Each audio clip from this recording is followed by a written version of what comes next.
Good day, I am Red Lennox D. Lopez, and today we're going to discuss about the time series anomaly detection with CNN for environmental sensors in healthcare IoT. So if you're interested on it, feel free to check it out using the DOI below. Without further ado, let us appreciate the four authors who are responsible for this paper. And let's move on with the outline. So first, we will do the introduction and then the methodology, followed by the related studies, summary, future directions, and conclusion. So, let's start with the background. So, what is healthcare IoT? So, it makes use of IoT devices to monitor and manage healthcare needs. So, as we all know, IoT means the Internet of Things. And these are devices that are embedded with software and sensors, and internet connectivity in order to exchange information with other devices. So in this case, they make use of wireless sensor networks to track parameters like temperature, humidity, and air quality because it tailors to healthcare needs. So the primary goals to this study is to detect anomalies. So any unusual readings from these can be picked up using the convolutional neural networks, which we will discuss later on. And then the second goal is to secure healthcare by enhancing reliability, safety, and security by detecting irregular readings. So, what are the key challenges in this study? So, there are three.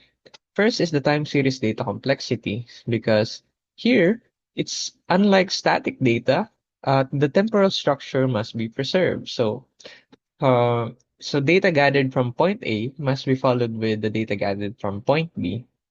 So it can't be like getting data from point A and then getting data from point C next. So we need to proceed with the temporal structure in mind. So next is the volume of data. So so large scale sensor deployments, they generate massive data. And next is the anomaly characteristics.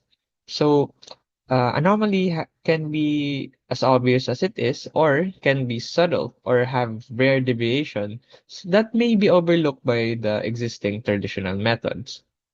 So, with this in mind, how do we detect these anomalies? So, first, let's have a brief overview of the methodology. It makes use of the CNN-based method to identify anomalies. It is explicitly tailored to healthcare IoT environment, and it is made using Python 3.9, and they made use of MacBook Pro equipped with M1 chip in order to have a fast processing in when it comes to deep learning.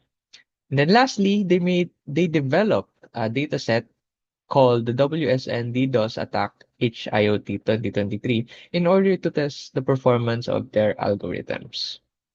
This is what we're going to discuss in the methodology. So moving on, we will proceed with data acquisition. So to detect time series anomalies, we will divide the healthcare environment into specific zones, such as the patient wards, waiting rooms, medical equipment areas, and high traffic areas. And following that is the data pre-processing. So we will establish a baseline of these three features: the time, which is the timestamp of the data packet; the mode, which is a unique identifier for the sensor node; and then the message, which is the content of the transmitted data. Next up is the feature extraction. So we're gonna extract a specific features from the raw data in order to improve the accuracy of the anomaly detection.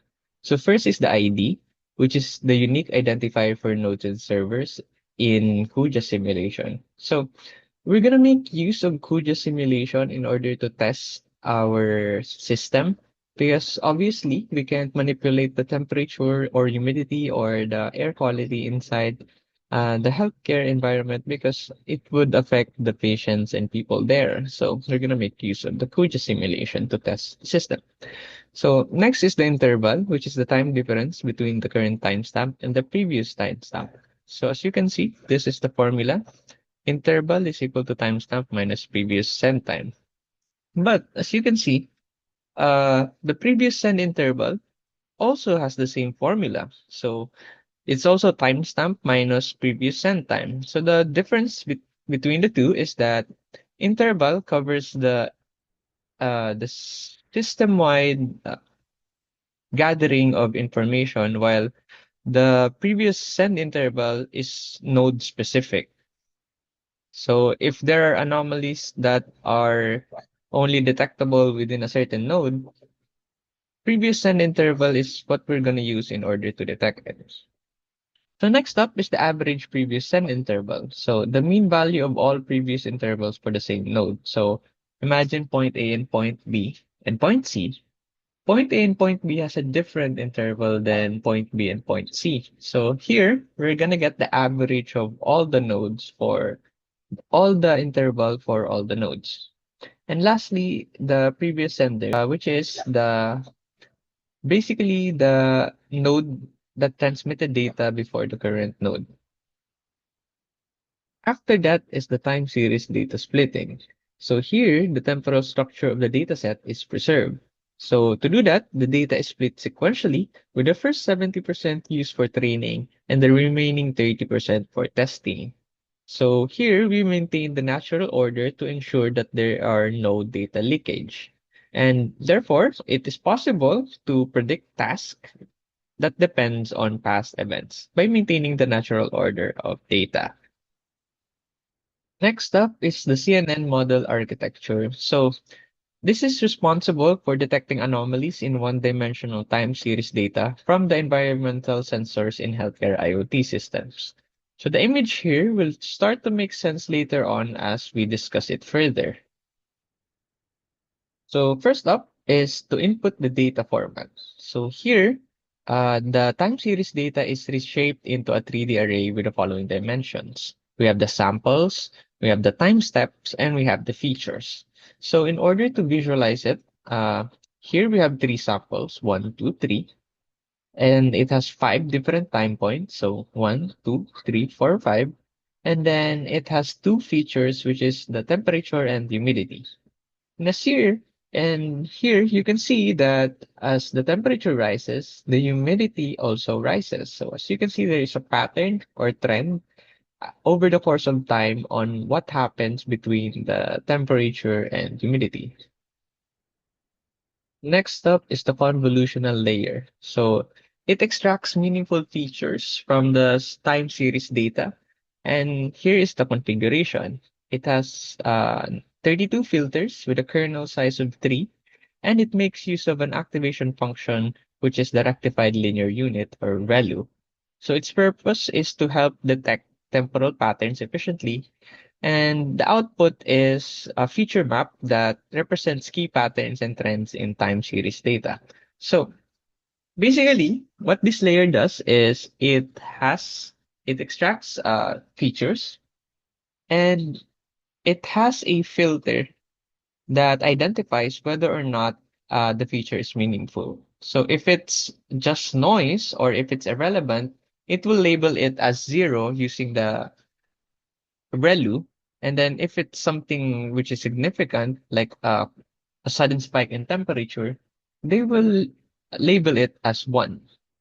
So this is how the convolutional neural network works. So the convolutional layer scans over time steps to identify patterns.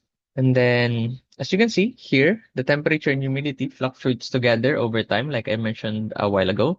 And then the temporal context, the CNN can capture relationships between adjacent time steps within a sample. And then lastly, the feature interaction. So the CNN learns how multiple features interact. So just like the temperature and humidity rising together over a certain period of time. So after the convolutional layer, we have the max pooling layer. So basically, it just reduces the dimensionality of the data by focusing on the most critical part. So its configuration has a pool size of 2, so which means it reduces the size of the feature map by a factor of 2. So here's an example. So imagine this is our feature map, right? So we will take small regions called windows and then keep only the maximum or the largest value in that region. So here we have the first window, 1356, we will keep number 6 and put it here. And then same goes for the window here. We keep number 8, so it's over here. We keep number 9 and we keep number 6. So the output of that of the max pooling layer is a smaller feature map. And then next is the flattening layer. So its purpose is basically just to flatten what we got from the max pooling layer. So from here, we got a flattened output of 6896 still. But this time, it is one-dimensional because for the next layer, which is the dense layer, it operates on vectors. So moving on, this is the dense layer, where all the extracted features from the earlier layers are combined to make predictions. These layers are also, this layer is also called the fully connected layer because every neuron in one layer is connected to every neuron in the next layer. So as you can see, here is the input, which is connected to the next layer, which is connected to the next layer, to the next layer. So to discuss it further, we have the input layer in the left, and then we have the hidden layers in the middle of the input and output layer. So these layers contains it processes the input data and then it learns intermediate features. So the lines, it represents the weight between nodes, which is learned during training and bias to adjust the output of the activation function. Yeah, so the output layer provides a probability whether the data is normal or anomalous. So here is the final decision whether or the data is normal or anomalous. So how is it decided? How is the output decided?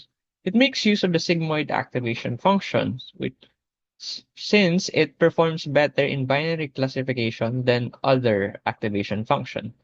So as you can see, sigmoid had a 92% accuracy and 8% estimated loss, which is significantly greater than other activation functions, including ReLU, which we made use a while ago. But this time, since it's for binary classification, sigmoid activation performed better, which is why we used it. So for the next step, the experimental setup, for the simulation environment, we made use of Kuja Simulator on Contiki 3.0 OS. And the technical specification of the system is we made use of a 12th gen Intel Core i5, and it has a 16 GB RAM, and the operating system is Windows 11. So notice that it has two OS mentioned because we made use of Oracle VM or a virtual box in order to use Contiki in order to run the Kuja simulator. So for the GPU, it made use of NVIDIA GeForce RTX and the emulation platform SkyMode. So it made use of SkyMode in order to allow us to evaluate code and systems before their deployment in real hardware. So what is the metrics for the performance? So as mentioned a while ago, we will make use of the dataset that they created in order to emulate environmental sensors such as temperature and humidity in order to test the effectiveness of their method. So to test for the accuracy, here is the formula. This is the correctly classified nodes over the total nodes in the test data times 100%. So therefore, the error rate is just 100 minus accuracy times 100%.